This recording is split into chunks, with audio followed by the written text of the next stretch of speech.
You wake up to the sound of a horse-drawn buggy galloping down a cobblestone road. This is a familiar sound. Every morning the coroners come and collect all of the dead and take them to a burn pile. Today's pile is particularly large. You take a deep breath and reluctantly get out of bed. Today is like any other. You skip breakfast and get straight to work because there is no time to spare. You start by getting dressed. You open your closet and are met with your alter ego, the plague doctor, and for many, the last thing they see before death. You begin by putting on long undergarments tucked into each other, long johns tucked into socks, undershirt tucked into pants, anything to keep out the bad air. Next, you put on a thick, ankle-length overcoat, which has been sealed with animal fat and pleasantly scented wax to prevent any air from seeping in. Next, you put on your boots and gloves, making sure they maintain a tight seal. Following that, you put on your bird-like beak mask. Every morning, you empty the beak and refill it. This beak serves a very important purpose. It was believed that the spread of the plague was caused by bad air, particularly bad smells. Therefore, the thought was, if you could maintain good smells near your nose, you would be protected. The beak had 2 nostrils at the very end of it and was filled with herbs and spices, particularly lavender. The freshly stuffed beak served as a perfect filtration system, or so they thought. The beak is tightly fastened to your face, making sure to prevent any ways for bad air to leak in. Finally, you put on your leather hat and grab your cane, which will be proving very useful very shortly. Now that you're fully equipped, you grab your medical tool bag and you're out the door. You live in an area that's relatively untouched by the plague, at least comparatively speaking, but you work day in and day out in the most devastated parts. Plague doctors were hired by cities to help provide services to low-income citizens who weren't able to pay for proper care, and unfortunately, that typically meant you were dealing with the worst cases possible. These slummish conditions of these poverty-stricken neighborhoods allowed disease to run wild and destroy almost everything in its path. You approach your first house call, checking up on a patient you visited the day before. Before you could even get to this person's door, you are met with a disgruntled and obviously sickly person, desperate for answers and help. This is where one of the use cases of this cane comes in. Tensions were reasonably high, and unfortunately for many people, proper care was simply not an option. People were desperate to get any time or attention they could from the plague doctors, even if that meant assaulting them. It sounds counterintuitive, but people were desperate. You are literally beating people off with a stick to maintain a distance between yourself and people who will likely be dead within the next few days. You enter the residence of your first house call and things are looking grim. Your patient has buboes all over their neck,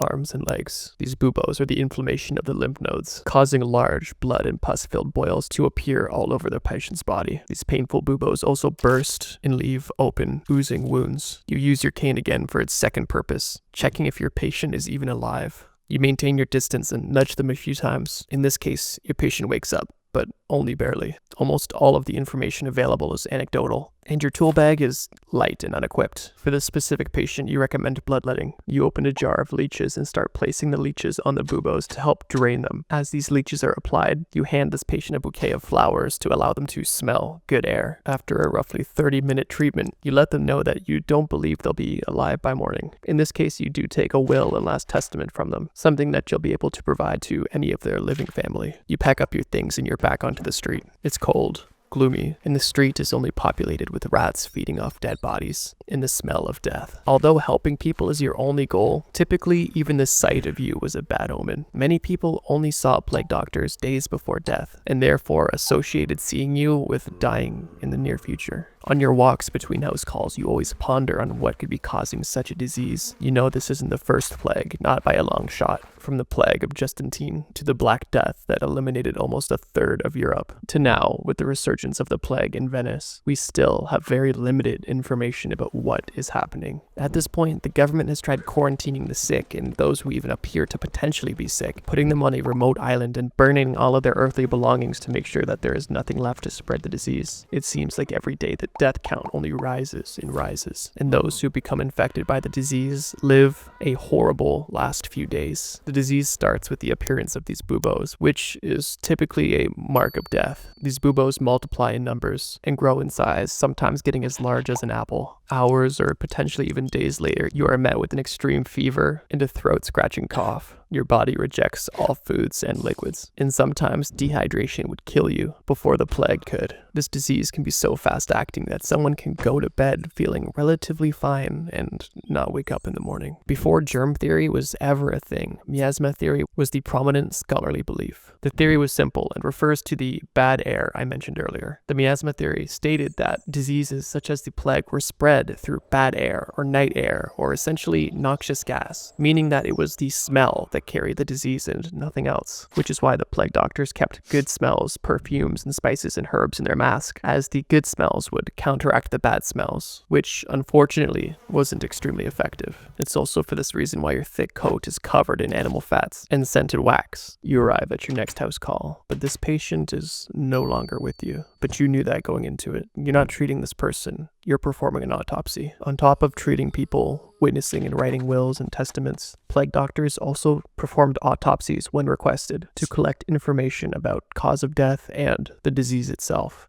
In this case, you're documenting the body of this victim and checking their insides to see what exactly was affected by the plague. This is one of the most dangerous actions for plague doctors, as this presents them with the highest opportunity to get infected bodily fluids on their clothing and on their skin, which could easily infect and kill the doctor. Those who became infected with the plague died within 3 to 8 days, and the death rate of the plague was 80%, meaning that this disease for most people was a death sentence. The deadliness of this disease was actually part of its downfall, as although it was spread through unhygienic, tightly packed urban areas, due to the fact that it killed so quickly, it got to a point where it started running out of victims and started killing itself off as it was unable to find and spread itself to other hosts. Near the end of the plague, people began to understand that transmission occurred when people were in contact with each other. Therefore, quarantining and maintaining distance from others became much more popular. It wasn't known at the time, but the biggest spread of the disease was through infected fleas that lived on rats. Rats that also populated these urban areas heavily. The word quarantine actually comes from the word quarantino, which means 40 days in Italian. This is because when boats would dock at the ports of Italy, they would make these sailors stay on their boat for 40 days to ensure that they were not bringing any disease with them. It's interesting to retrospectively look back at the practices of the time, but unfortunately, when you're in the middle of this situation, tensions were high and information was limited. Some people believed that this plague was a punishment from God, and people took this belief into their own hands and began killing people that they thought to be sinful to help end the plague early by removing the sinful from this world. The psyche of the general population was at an all-time low. When you wake up every day to bodies being carried in front of your house, being brought to burn piles, seeing people covered in awful lumps all over their body, and having a third of your family pass away overnight, you simply can't maintain a normal mind. As a doctor and hired professional, you do your best, but even for you, it's not easy. You finish your day, getting home late, making yourself a meal and resting, as you have another busy day tomorrow, doing all the same things over and over again, hoping that the number of deaths doesn't increase too much, and hoping that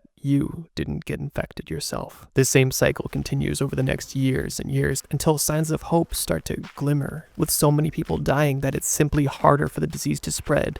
With increased quarantine measures and increased awareness about hygiene in the mind of the population, it appears that the disease is starting to lift and potentially things are starting to look better. You may be out of the job, but you're completely happy about that because your job requires hell and you'd rather be retired in heaven than employed in hell. The government relieves you from your duties and you go back to your home in the countryside, finally reconnecting with your wife and children after years of no contact, because even sending a letter could potentially spread the disease, as bad air could be trapped in the envelope. You arrive in the countryside to a wife who's breaking down at the sight of you and kids who barely recognize you. You all share a pleasant moment and then go inside. Your wife prepares you a beautiful meal for your return, and your children just want to know who you are and where their dad has been. You have the best day that you've ever had in your life, and you feel that maybe this endless nightmare is over. You tuck your young children into bed for the first time in years, and before going to bed yourself, you go to the washroom. And by washroom, I mean you step outside to take a leak. You unzip your pants and urinate into the vegetable garden you didn't realize your wife planted there. You give yourself a few shakes and realize something on your leg. It's a small